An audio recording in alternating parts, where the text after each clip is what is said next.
Individuality, the trademark of any artist, designer, or architect. Each desires a uniqueness to their creation, a quality that separates it from any other. Man naturally has this individuality, his fingerprint. There are 7.7 billion people on the face of the earth, and no two fingerprints are the same. Everything we touch or make contact with is branded with a small expressed image revealing to all who see it who was there. Around 1200 AD, a man named Leonardo Pisano, better known as Fibonacci, who was a famous mathematician from the Republic of Pisa, considered to be the most talented mathematician of the Middle Ages, Pisano discovered a sequence of numbers that created a very interesting pattern. The sequence begins with the numbers 1, 1, 2, 3, 5, 8, 13, 21, 34, and continues indefinitely. Each number is obtained by adding the last two digits together. A rectangle with the length and width of any two of the numbers of this sequence forms what is known as the golden rectangle, a perfect rectangle. A golden rectangle can be broken down into squares, the size of the next Fibonacci numbers down and below. If we were to take a perfect or a golden rectangle, break it down into smaller squares based on Fibonacci's sequence, and divide each with an arc, the patterns begin to take shape. We begin to see Fibonacci's spiral. The spiral in and of itself is insignificant. Its importance is revealed in where we find it. Take, for example, the sunflower. The display of its florets are in perfect spirals of 55, 34, and 21, the sequence of Fibonacci. The fruitlets of the pineapple create the same spiral based on the sequence. The pine cone does the same.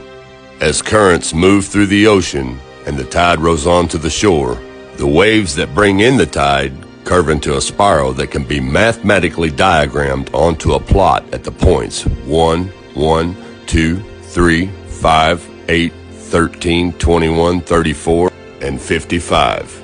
Buds on trees, sand dollars, starfish, petals on flowers, and especially the nautilus shell are formed with this exact same blueprint. With each segment of growth, the nautilus adds to itself one more value on Fibonacci scale. This blueprint can be seen around us on a small scale every day. But the greatest example of all is directly above our heads. Even the spiral of the celestial bodies above us are formed with the exact design that the tiny shell is formed.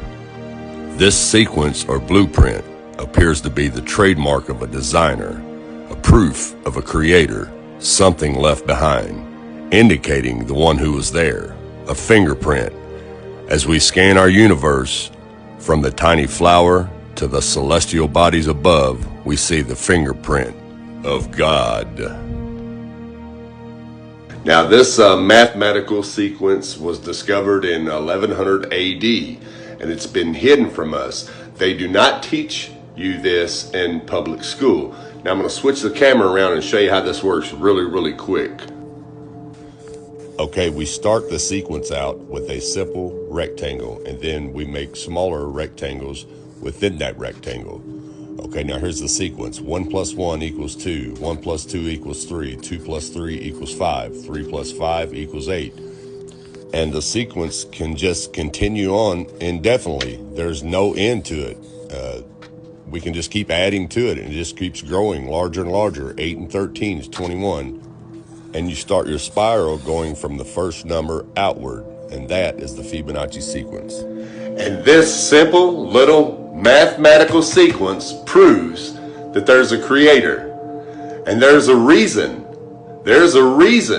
why the government would not allow this, well, actually not allow it. They won't fund this sequence to be taught in public schools, even though it was discovered almost 1,000 years ago. There's a reason why they will not fund this mathematical sequence to be taught in school. For one, it proves there's only one creator, one fingerprint, who created everything, because everything, every design created lines up with this sequence. And if they taught that in school, it would wake a lot of people up, and they'd be like, well, wait a minute. Everything on Earth has this same mathematical design, all the way down to our own DNA. You see what I'm saying? It would kill evolution theory, and it would kill the Big Bang theory. That's why this is not allowed to be taught in the public schools. It's time to wake up, people. Thanks for watching, and God bless.